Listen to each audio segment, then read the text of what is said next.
Good evening. This is On the Campaign Trail. Every week, we track key issues, moments, and personalities in the long run up to Election Day. But we want to be clear about the map we use. We know the democratic project is in great danger, and that shapes how we navigate our way to 2022. It isn't just elections as usual. On the campaign trail seeks to make sense of the 2022 elections. We will try to discern patterns in the election landscape, determine paths to victory, discuss relevant policies, seek useful perspectives, all while keenly aware that the anti democratic clock is ticking. In 2022, hashtag we decide, without neglecting the other basic questions. On the campaign trail, we'll ask how we decide and why we decide. I'm John Nery, and you are on the campaign trail.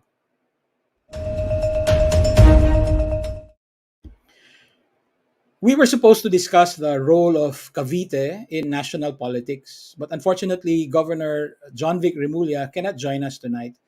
We will reschedule him for another time. This gives us the opportunity to proceed to the second topic, human rights as an election issue. We are joined by two human rights experts, Attorney Jackie De Guia, Executive Director of the Commission on Human Rights, and Carlos Caloy Conde, Senior Philippines Researcher of Human Rights Watch. Thank you for making time for us, Attorney Jackie and Caloy. Good Thank you, evening, John, for having John, us. and it's a pleasure to be on your show. Yeah, good evening. Good evening, Attorney Jackie. Good evening to Carlos. My first question, Attorney Jackie, is human rights, in fact, an election issue in 2022? You know, John, the answer there is it is, and it should be an election issue. We've seen during the past few years how human rights has actually permeated every aspect of our human life, and elections has a big role to play in this. We've just been recently hit by a pandemic, COVID-19. It impacted our right to health. We've seen a series of disasters happen in the past few years. And just recently, the United Nations has recognized that the right to a healthy environment is actually a human rights. And we've seen how EJKs have spread to other sectors of the society, and therefore that emphasizes the fact that the right to life is very important. And therefore, because of those three examples, it just highlights how important human rights should be in the upcoming elections. Thank you. Kaloy, I do not know where human rights is in the list of Filipino voters' priorities. Consistently over the years, economic issues such as jobs and the price of basic goods have always been among the most highly rated priorities. Even peace and order in 2016 was outside the top five. My question, how can human rights be an election issue in 2022? Well, here's the thing. I think, and I have pointed this out before, this election, human rights should figure in it more prominently than it had in the past. I think human rights plays a crucial role in this campaign, more than in any other campaign in the history of this country, in the recent history of this country. So that's, I think, very, very clear. Now, how are we going to do that? I think right now we have to keep in mind that a lot of the candidates, a lot of the presidential candidates, a majority of them, in fact, are not known for their human rights advocacy, are not known for even speaking out about human rights issues. That this actually leaves us with at least just two of them, like VP Lenny Robredo and Calio de Guzman, who have been consistently speaking out about human rights issues in the Philippines. So I think it falls on them now to make human rights a really central issue in the campaign. Speak out about the killings. Speak out about all the abuses that we've been monitoring and documenting, and in the hope that the other candidates will speak out as well. And also, I think because human rights is almost synonymous in the Philippines right now. It's a very controversial topic because of what's been happening in the past 5-6 years, because of the war on drugs, and so a lot of people are not very comfortable talking about it. But I think it is now the duty of the candidates, particularly VP Robredo and Calio de Guzman, to emphasize that not human rights is not only about the drug war. It's not only about the killings. There are a gazillion of other issues in the country that has to do with human rights, LGBT issues, workers issues, children's rights issues, women and equality issues. So they can expand, the discussion on human rights, and we hope that can happen in this campaign. Thank you. We will have time to go back to both the issue of candidates running on human rights platforms and the issue of rather the range of issues of specific issues related to human rights. Uh, we'll get back to those. But right now, I have a question for Attorney Jackie. I certainly did not plan it, but today is the 40th day since CHR Chair Chito Gascon passed away. Attorney Jackie, can you talk about what Chair Chito's concerns were about the 2022 elections? It was very important for Chair to have a leader that stood for human rights. It has been unprecedentedly difficult for the Commission on Human Rights to champion the cause of human rights as well as the human rights defenders. And he wanted to make sure that leaders walk the talk. Leaders embrace their role in terms of good governance and to make human rights a priority. And it has been very difficult for Chair Chito in the past few years to rally the cause of the marginalized, especially in relation to the war on drugs. Many has been left behind. As he would say, there has been an othering. And it has been very easy for many people to shrug aside the victims of the drug war as unimportant. They were deemed as subhumans.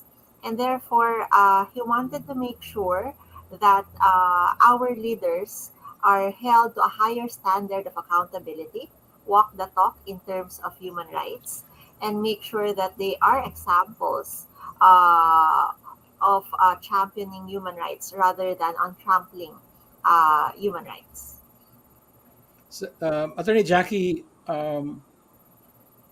Senator Bato de la Rosa said, I think it was yesterday, that in fact Chair Chito was able to, or actually comforted him, assured him about the ICC, well, his prospects in the ICC. Would you know anything about that? Are you privy to their discussion? What can you say about that? The hearing during the budget hearing was aired transparently to the public, no, and we have a full transcript of that hearing. What Chair essentially said was that as an accused in the ICC, he would be guaranteed his right to due process and he would be ensured of fair play. And basically, that is showing that the rights of an accused will be upheld in the ICC if, for example, the proceedings would go forward. I think that is what Senator De La Rosa was referring to yesterday.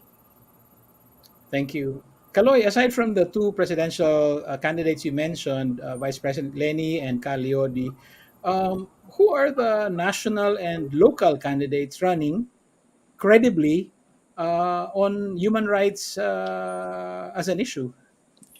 Well, to be honest, John, I'm not very, very, I would say,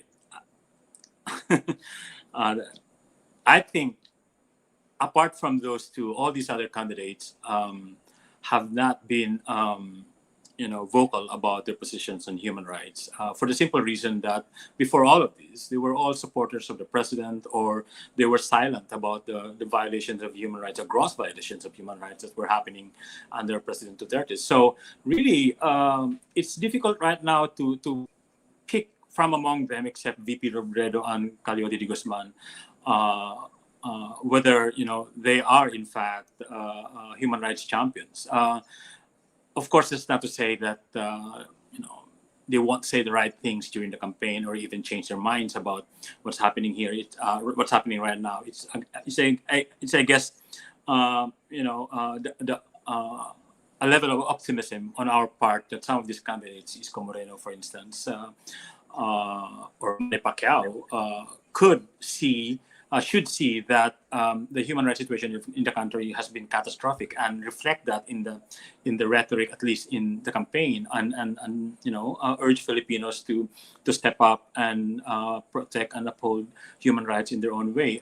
But if you look at the other candidates, for instance, Bongbong Marcos, even Panfilo Lacson, and also, of course, ex-General Parlade. I mean, you know, right now the field is actually overwhelmed with people who have sordid human rights records, and that is I think the reality that a lot of Filipinos should really consider.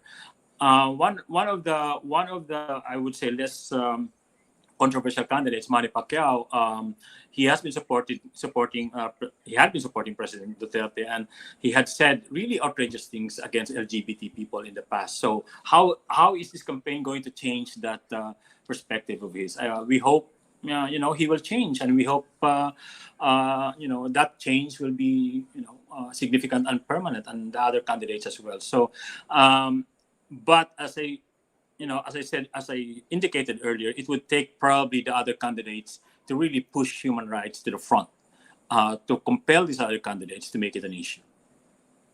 Uh, Aside from presidential and vice presidential candidates, maybe we can take a look at the senatorial candidates, for instance. Chel Jokno has been a human rights lawyer for many years. Uh, uh, Teddy has been a champion of indigenous people's rights and so on.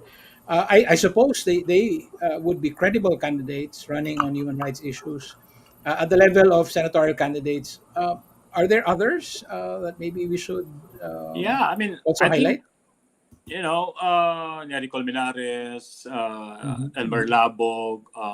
There are many others, I think, in the senatorial lineup, senatorial race that can that can highlight human rights issues, and you know, but it will be. I'm not saying it will be an uphill climb on their part, but I'm confident that they will try. But look, the thing here is that human rights in the Philippines since 2015, 2016, it has been, set back in ways that we've never seen. Not even during the Marcos dictatorship, I think. I mean, in terms of the toll.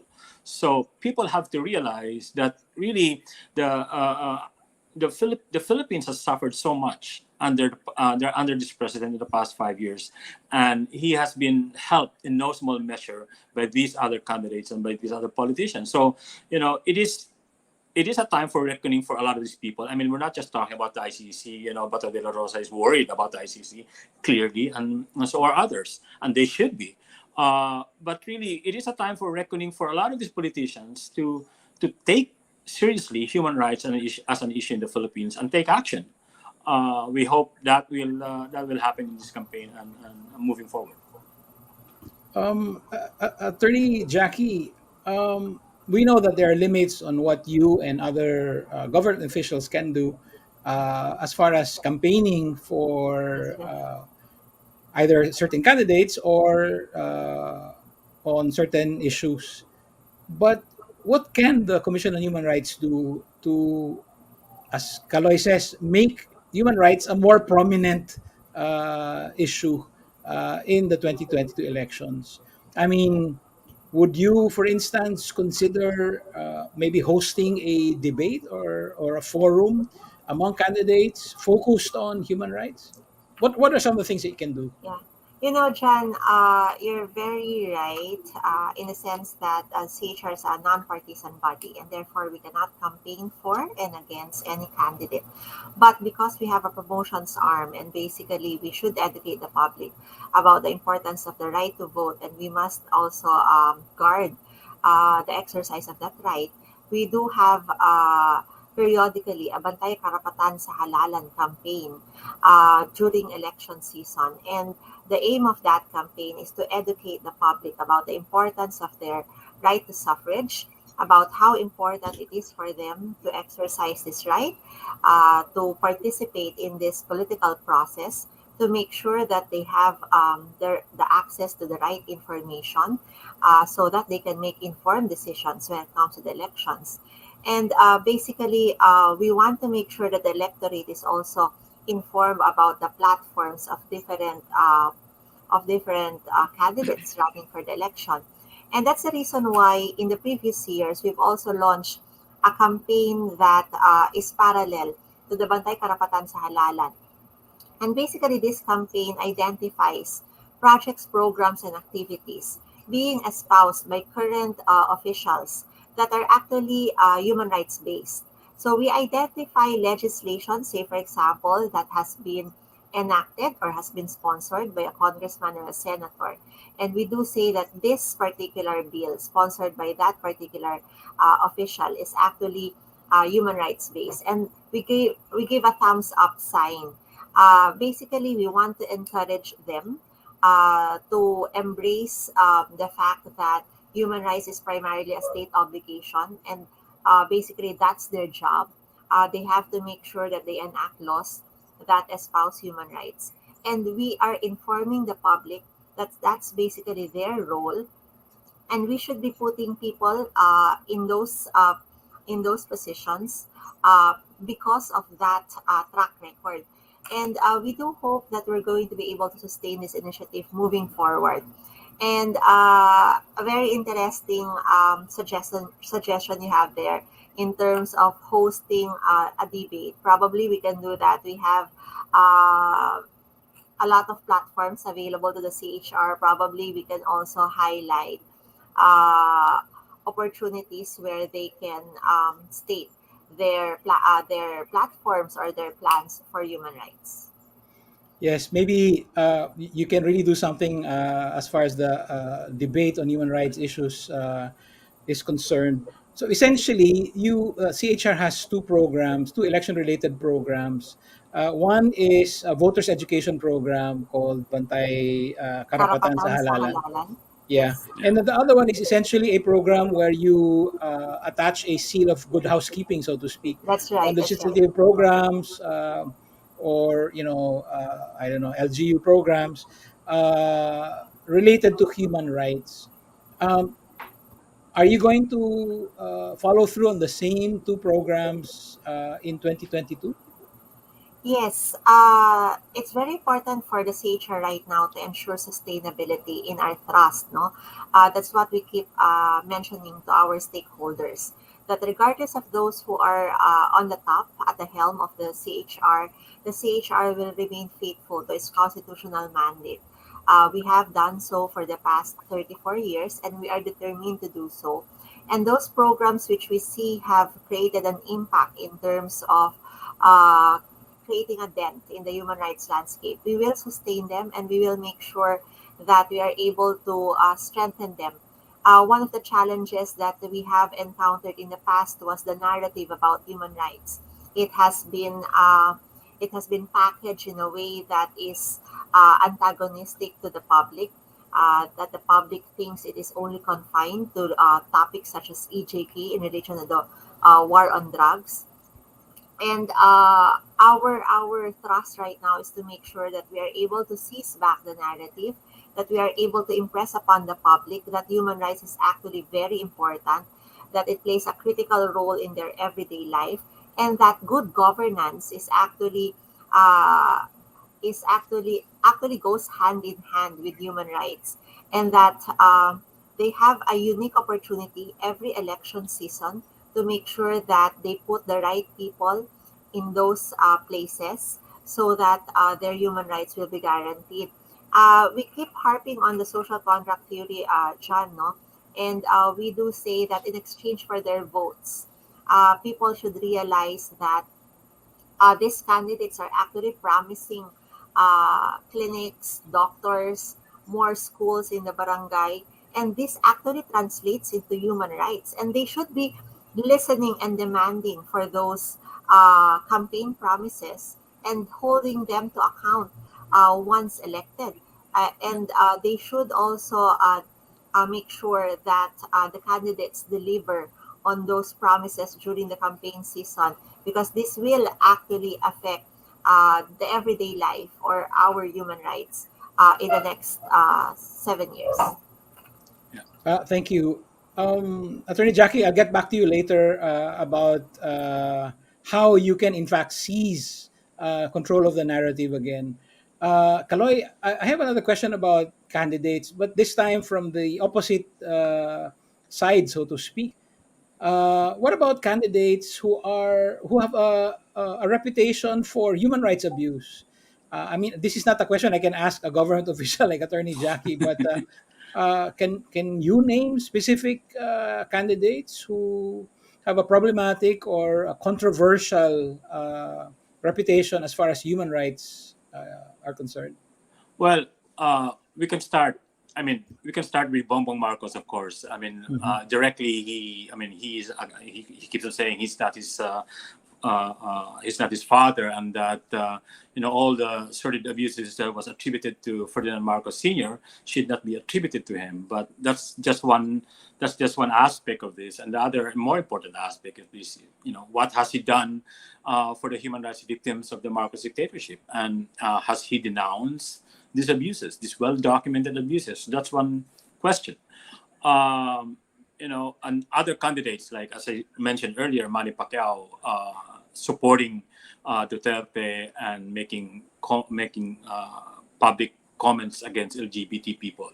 And then we have Senator Panfilo Lacson, who during his police chief days have had trouble with human rights issues, with Coratong Baleleng and other underhanded police methods.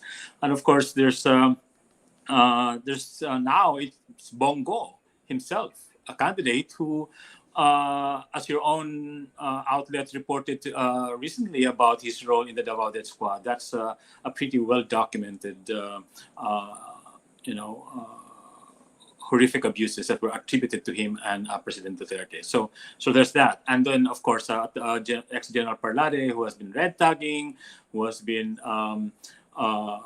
committing abuses of the rights of activists by lumping them with combatants and making false accusations against them. And so those are really problematic candidates. And I think they should be held to account for their positions on human rights. Again, given the context of the past 6 years, they should be asked these questions by the other candidates, but also by, I think, this is where the media plays a crucial role, I think, in trying to question them about human rights in the Philippines and what's their stand and what they intend to do. I mean, there are a lot of issues, particularly on human rights, that these candidates can do, can answer or can deal with when once they are elected official presidents. One of them is support for the CHR, increasing the budget of the CHR, making sure that accountability mechanisms in the Philippines, the judicial system, the criminal justice system are fixed. So there's a whole bunch of issues that are related to human rights that these candidates can really tackle, and we hope that they will do it. Kaloy, as an expert in human rights, can I ask you, how should we understand the concept of enablers? I mean, we can make a distinction, I guess, between someone like Parlade, uh, who is not a mere enabler but is an executor or even an executioner, and a politician like Manny Pacquiao, who, as you just described, is an enabler. Mhm. From a human rights perspective, how should we understand enablers versus executors of hostile HR policy?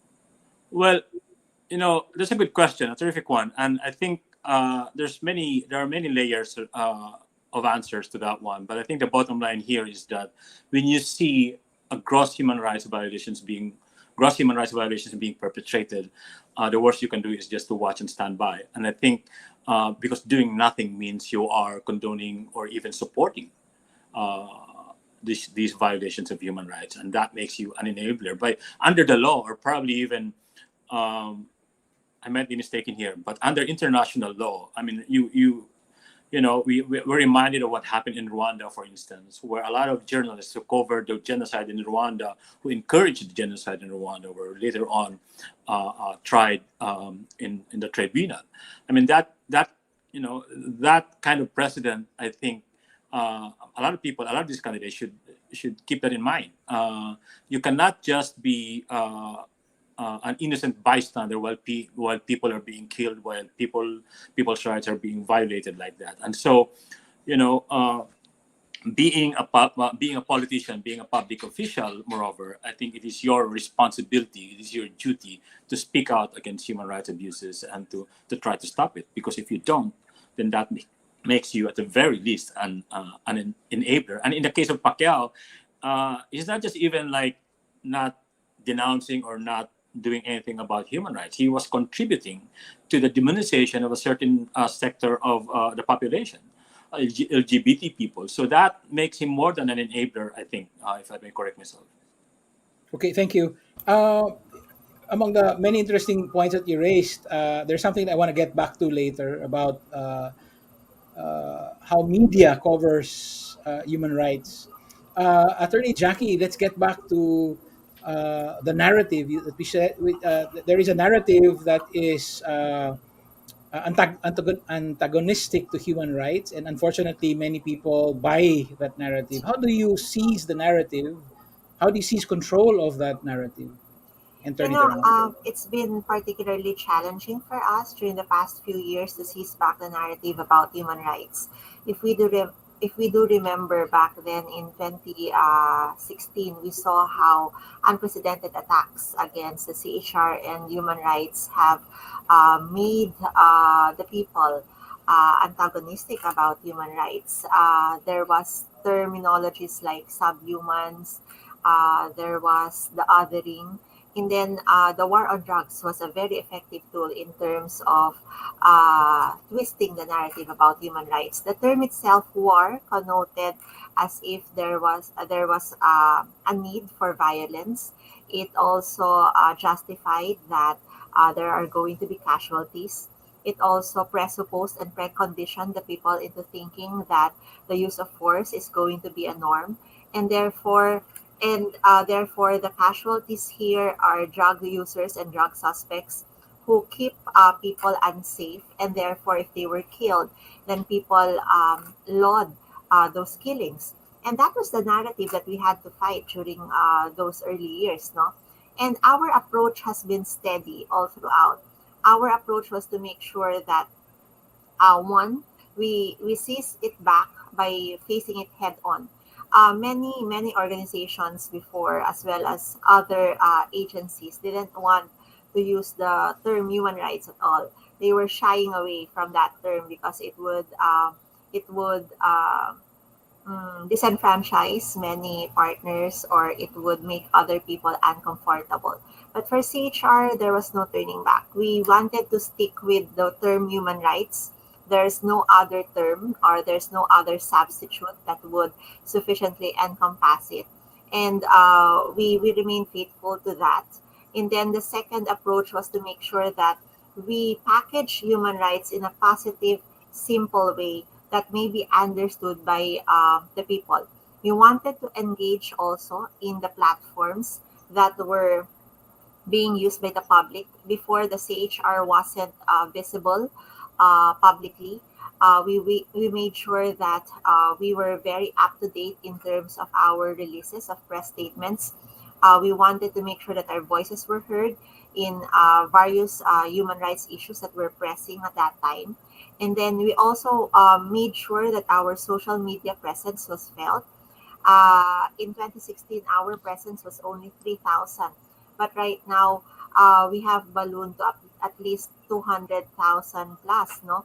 And we wanted to make sure that we are engaging with the audience, and that we are also maximizing all of those platforms. We also had a Twitter presence, an Instagram presence, YouTube, and then just recently TikTok. And we wanted to also make sure that we also exhausted, for example, traditional media.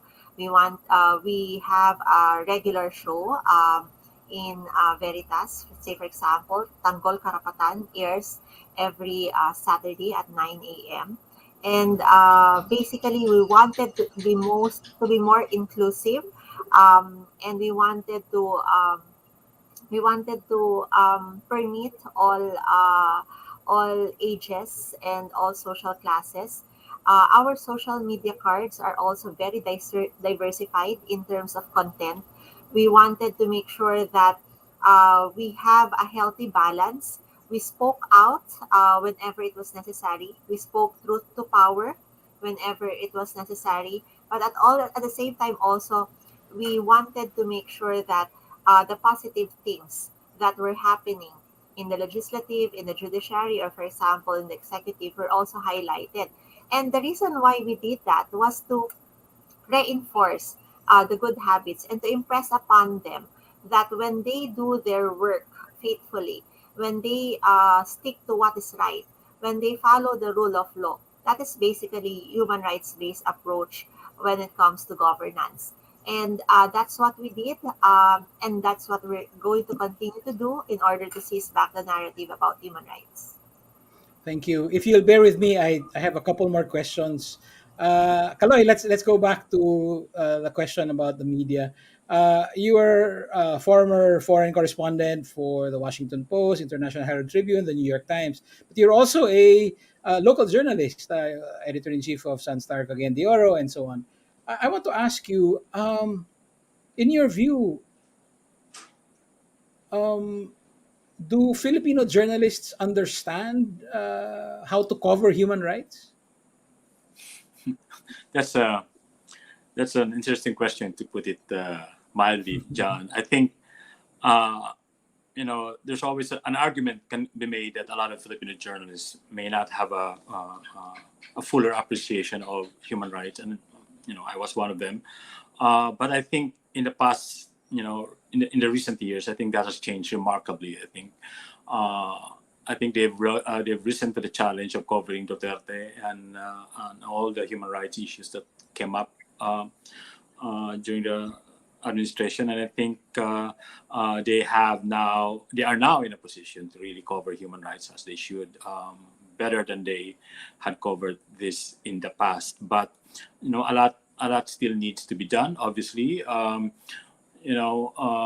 particularly in the community press where I also came from. Hum, uh, Human rights reporting is not one of the top three things you journalists will do. It's not on the top beats in many newsrooms in the Philippines. But I think, as I said, that has changed. I think it's only just a matter of our news leaders leading the way in terms of making sure that the reporters on the ground are well equipped in terms of covering human rights.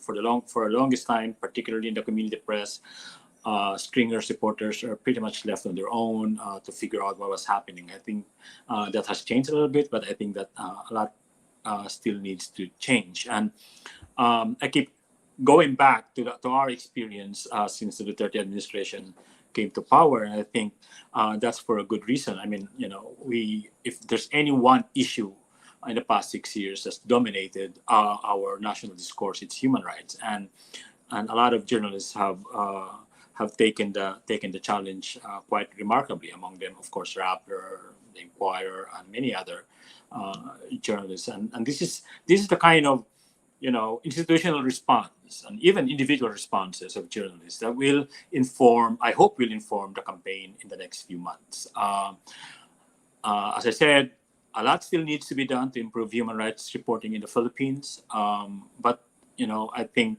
all in all, we've become better at it, and I think the experience of the past 5 years will equip a lot of these journalists to do better, I think. Thank you. Attorney Jackie, if I'm not mistaken, Chair Chito's term was supposed to run until May of next year. Um, I'd like to ask about his possible replacement. Uh, are there any developments going on you can tell us about? So far, John, there's none. However, we would like to impress upon the public that the CHR remains functional and operational at this time. We must remember that it is a collegial body. We still have four commissioners and there's still a majority. So we're still able to carry out our mandate faithfully. We have very good commissioners. currently we have Commissioner Gwen Pimentel Gana. We have Commissioner Leia Tanodra Armamento, Commissioner Karen Gomez Dumpit, and then Commissioner Roberto Cadiz. And all of them are very intelligent, very dynamic, and they represent different sectors of our society. They they exemplify pluralism, and that's what we see happening right now. Things still remain vibrant in the commission, and we're still able to carry out our duties faithfully. Thank you. Maybe it's possible that there are no takers right now because the next chair will only finish the last few months of Chair That's right. Chito's Only term. 165 days, John, and probably that's not a very lucrative position right now.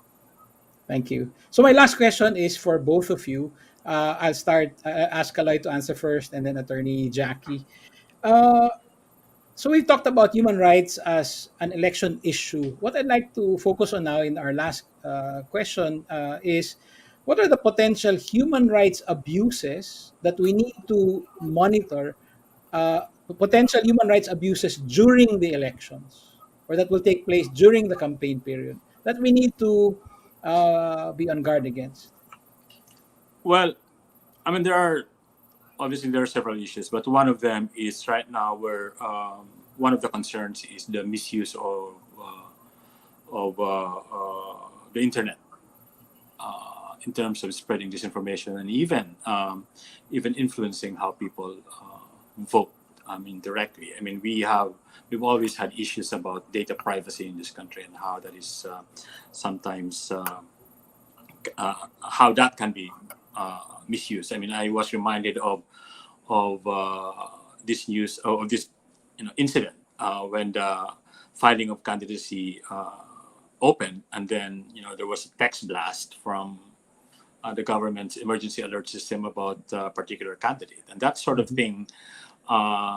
We're afraid might happen, and also targeting people based on their data, their online data, social media data, targeting people and trying to influence how they vote. I think more and more these are things that we need to be watching out for. I mean, these are not human rights issues because they pretty much compromise the right of people to vote, according to their wishes and according to their preferences. So that's one thing. I mean, digital rights, freedom from disinformation, uh, being freedom from your data, private data being used against you. Those are Mhm. issues that will come up. Another, of course, the long-running issue about violence during the campaign. This is something that we've always seen in the Philippine elections and Philippine campaigns. Killings everywhere during the campaign, and we don't think that will stop. And obviously, there will be other forms of intimidation against voters, and one of them, it can be online, but it can also be in the form of direct violence or threats. So those are at least two. I mean, I don't think uh, uh, we no we have we have several issues to face in the campaign that has to do with human rights, and those are just two. And I think again, this is important because even as we discussed how human rights is a central issue here, I think an equally important task for us is how to safeguard our human rights as the campaign goes on. Thank you. And Attorney Jackie, your own take. I'll have to agree with Carlos, no? I did identify extrajudicial killings as a key issue in the upcoming elections. We've been monitoring during this past few weeks, and we've noted that there are already election-related killings. We've dispatched quick response operations, say for example in Cavite as well as in Legazpi and in other parts of the country, and this worries us because the election season has just begun, and we do hope that there are no more killings that will continue. We do hope that there will be lesser tolerance for these kinds of violence. We're also wary of intimidations and threats permitting during the campaign season. And then, of course, Carlos also mentioned disinformation and misinformation. We did see how powerful social media has become a tool in the past few years, and we're afraid that it's going to be taken advantage of. And we did see how important it was that for the public to have access to accurate information so that they can make informed decisions when voting season comes. And therefore, it's very crucial that we remain vigilant, that we don't become purveyors of fake news, that we make sure that we self regulate. And there's also a measure of self responsibility in terms of fact checking. Thank you. I still have many questions to ask, but we've taken up too much of your time already. My I can sincere I thanks can sit to here all night, John. my sincere thanks to Attorney Jackie De Gia of the Commission on Human Rights and Carlos Conde of Human Rights Watch. Always a pleasure. Thank you, John, for having me. That's it for us tonight. Join us again next Wednesday. Follow us on the campaign trail because it isn't just elections as usual. This is John Nery.